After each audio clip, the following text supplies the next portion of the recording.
গীতাশ্রী শিশু বিদ্যা মন্দির ও কলা কেন্দ্রের পরিচালনায় দুদিনব্যাপী ২৬তম বর্ষে বহরু সাংস্কৃতিক উৎসব, সাংস্কৃতিক প্রতিযোগিতা, চিত্রকলা প্রদর্শনী, ক্রীড়া প্রতিযোগিতা, নৃত্যানুষ্ঠান, নাটক এবং সঙ্গীতানুষ্ঠান ১৭ ও ১৮ জানুয়ারি। অনুষ্ঠান মঞ্চ ছিল বহরু বলাকা মাঠ প্রাঙ্গণ। ১৭ জানুয়ারি অনুষ্ঠিত হয়ে গেল শনিবার। সকাল ৯টায় বিদ্যালয়ের ছাত্রছাত্রীদের জন্য ক্রীড়া প্রতিযোগিতা। দুপুর ১টা ৩০ বিদ্যালয়ের বর্তমান ও প্রাক্তন ছাত্রছাত্রীদের নিয়ে যেমন খুশি সাজো। দুপুর ২টায় ছিল সঙ্গীত প্রতিযোগিতা। বিকেল ৫টায় গীতাশ্রীর ছাত্রছাত্রীদের দ্বারা প্রদর্শিত অ্যাবাকাস শো। ৫টা ৩০ উদ্বোধনী সঙ্গীত ও অতিথিবর্গের সমন্বয়ে চিত্রকলা প্রদর্শনীর দ্বারোদ্ঘাটন এবং অতিথিবরণ সভা। উপস্থিত ছিলেন বাংলা চলচ্চিত্র জগতের প্রথিতযশা প্রখ্যাত অভিনেত্রী মাননীয়া রত্না ঘোষাল ও পরিচালক শুভম দাস। ছিলেন জয়নগর থানার ভারপ্রাপ্ত ইন্সপেক্টর ইনচার্জ মাননীয় সমরেশ ঘোষ। ১৭ জানুয়ারি অনুষ্ঠিত হয়ে গেল শনিবার। সকাল ৯টায় বিদ্যালয়ের ছাত্রছাত্রীদের জন্য ক্রীড়া প্রতিযোগিতা। দুপুর ১টা ৩০ বিদ্যালয়ের বর্তমান ও প্রাক্তন ছাত্রছাত্রীদের নিয়ে যেমন খুশি সাজো। দুপুর ২টায় ছিল সঙ্গীত প্রতিযোগিতা। বিকেল ৫টায় গীতাশ্রীর ছাত্রছাত্রীদের দ্বারা প্রদর্শিত অ্যাবাকাস শো। ৫টা ৩০ উদ্বোধনী সঙ্গীত ও অতিথিবর্গের সমন্বয়ে চিত্রকলা প্রদর্শনীর দ্বারোদ্ঘাটন এবং অতিথিবরণ সভা। উপস্থিত ছিলেন বাংলা চলচ্চিত্র জগতের প্রথিতযশা প্রখ্যাত অভিনেত্রী মাননীয়া রত্না ঘোষাল ও পরিচালক শুভম দাস। ছিলেন জয়নগর থানার ভারপ্রাপ্ত ইন্সপেক্টর ইনচার্জ মাননীয় সমরেশ ঘোষ মহাশয় ও সমাজসেবী সন্দীপ পাত্র এবং গৌরমোহন দাস ও আরও গুণী ব্যক্তিবর্গ। সন্ধ্যা ৬টা ৩০ প্রবহমান সুরের ছন্দধারায় নৃত্যানুষ্ঠান। রাত্রি ৮টায় শিশু সাহিত্যিক সুকুমার রায়ের নাটক পাজি পিটার অংশগ্রহণ করেছেন গীতাশ্রী শিশু বিদ্যা মন্দিরের ছাত্রছাত্রীরা। রাত্রি ৮টা ৩০ স্বর্ণযুগীয় সঙ্গীতশিল্পী শ্রদ্ধেয় মান্নাদের স্মরণে সঙ্গীতানুষ্ঠান। পরের দিন অর্থাৎ ১৮ জানুয়ারি রবিবার সকাল ৭টা ৩০ বসে আঁকো প্রতিযোগিতা। সকাল ১০টায় আবৃত্তি প্রতিযোগিতা। দুপুর ২টায় নৃত্য প্রতিযোগিতা। সন্ধ্যা ৫টা ৩০ পুরস্কার বিতরণী সভা ও গীতাশ্রীর কৃতি ছাত্রছাত্রীদের সম্মান প্রদান এবং অতিথিবরণ সভা। উপস্থিত ছিলেন বিশিষ্ট চিত্রশিল্পী মাননীয় প্রবালচন্দ্র বড়াল, ছিলেন ডক্টর অপূর্ব চক্রবর্তী এবং বাচিক শিল্পী রাজীব সরকার এবং বলাকা ক্লাবের সভাপতি মাননীয় বাসুদেব দাস এবং প্রদীপ কুমার সেন মহাশয়। আরও গুণী ব্যক্তিবর্গ উপস্থিত ছিলেন।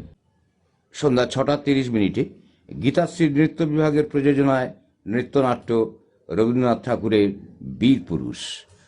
সন্ধ্যা ৭টায় স্টার জলসার ড্যান্স জুনিয়র অনিশ রায় নৃত্য প্রদর্শন করেছে। জি বাংলার বাংলা ড্যান্সের কৃত্তিকা মুখার্জি এখানে নৃত্য প্রদর্শন করেছেন।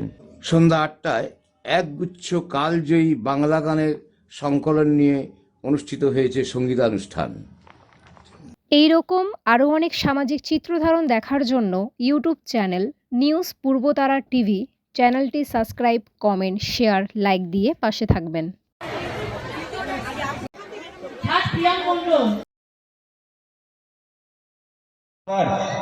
আমরা শুধু এই দিনটির জন্য অপেক্ষা করে থাকি। আমরা কয়দিন আগে আমাদের সেই পৌষ পার্বণ গানের আড়ালে পাও নাই তার কোনোদিন পরিচয়, তোমার কণ্ঠে রাখিয়া এসেছি মোর কণ্ঠের গান। আমাদের সব্বার কণ্ঠের গান, বহরুর কণ্ঠের গান, মোয়ার এই মিষ্টি কণ্ঠের গান। কারণ জয়নগরের মোয়াটা যদিও নামে বিখ্যাত জয়নগর, কিন্তু আসল জিআই বা ট্যাগলাইনটা কিন্তু বহরুতেই হয়, আমরা সবটাই জানি। তো সেখানকার মানুষ, সেখানকার বাসিন্দা, সেখানকার সহনাগরিকদের পক্ষ থেকে আজকের এই সম্মাননা এই আনন্দ মঞ্চে। যাব প্রতিযোগিতামূলক নৃত্যানুষ্ঠানে, যেটা আমরা বিভিন্ন গানে সুরে ছন্দে তালে আমরা শুনছিলাম, অনেকক্ষণ থেকে দারুণ লাগছিল। অবশ্যই বাকিটুকুও আমরা সেরে নেব আজকের এই মঞ্চে। আচ্ছা, অসাধারণ এক শুভেচ্ছা বার্তা। আমি রাজীবকে বলবো অন্তত সেই শুভেচ্ছা বার্তাটা যদি একটু পড়ে দেয়া যায়, কারণ রাজীব অসাধারণ পড়ে। পরিবেশ, আমি আমার শিক্ষার যে চিন্তা ভাবনা, আমি মাদেরকে বলবো, মা হও কি মুখের কথা, যদি না বোঝে সন্তানের ব্যথা। মা সবচেয়ে, এই কথাটা খুব ছোট্ট।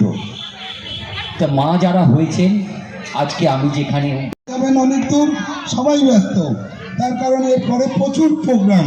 সেই জন্য আমরা স্যারকে ধন্যবাদ জানিয়ে আমরা আগের অনুষ্ঠান।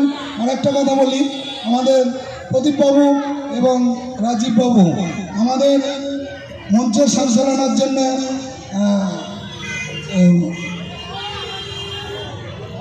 কীর্তিকা ও অনিশ এবং আমাদের দাদাগিরির মঞ্চে জয় করে এসেছে।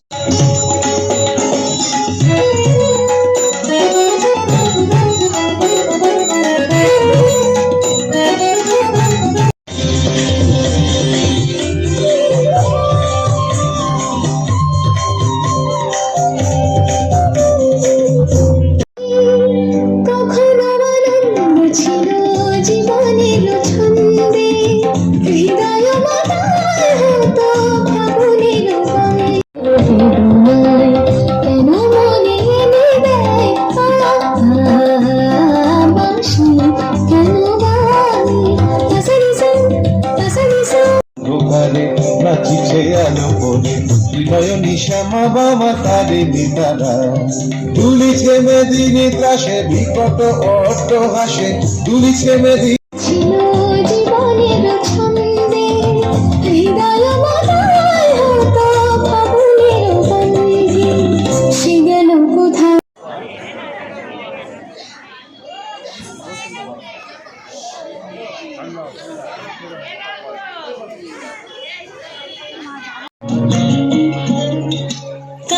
जले कुचला काले डुबलो सनातन आज सारा ना कल सारा ना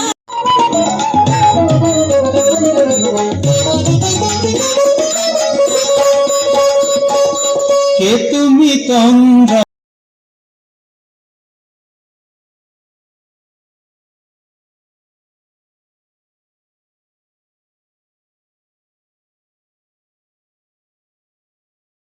একটু জোরে হাততালি দিন।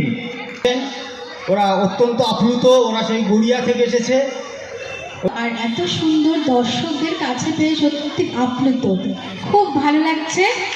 আর নাচের প্রতিযোগিতা ভীষণ ভালো হয়েছে, প্রত্যেকেই ছোট ছোট, ওরা আরও প্রোগ্রেস করবে, আরও প্র্যাকটিস করবে, আরও আশা করি। কলাকেন্দ্র এবং এডুকেশন সেন্টারের যে দীর্ঘ প্রয়াস, সেটা সব মানুষের, বহু মানুষ এবং দূর দূরান্তের মানুষের সহযোগিতা এবং ভালোবাসা।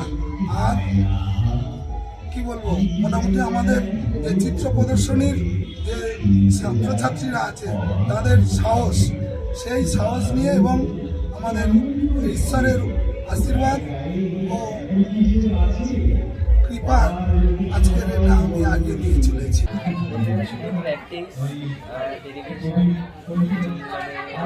যখন রিয়ালিটি থাকতাম তখন ওখানে অতিরিক্ত প্র্যাকটিস করতে হতো। যেমন ওখানে সকালে প্র্যাকটিস শুরু হতো, সকালে প্র্যাকটিস শুরু হওয়ার পর সেটা তখন দুবার একটা আমি খেতে পেতাম, তারপর আবার সেই রাত্রিতে টানা প্র্যাকটিস হতো, ডিনারের পরে আবার সারা রাত প্র্যাকটিস হতো। তো আমাদের সারাদিনে 2 ঘন্টায় 3 ঘন্টা ঘুমাতে পারতাম। প্র্যাকটিসটাই মেন, যেটাই প্র্যাকটিস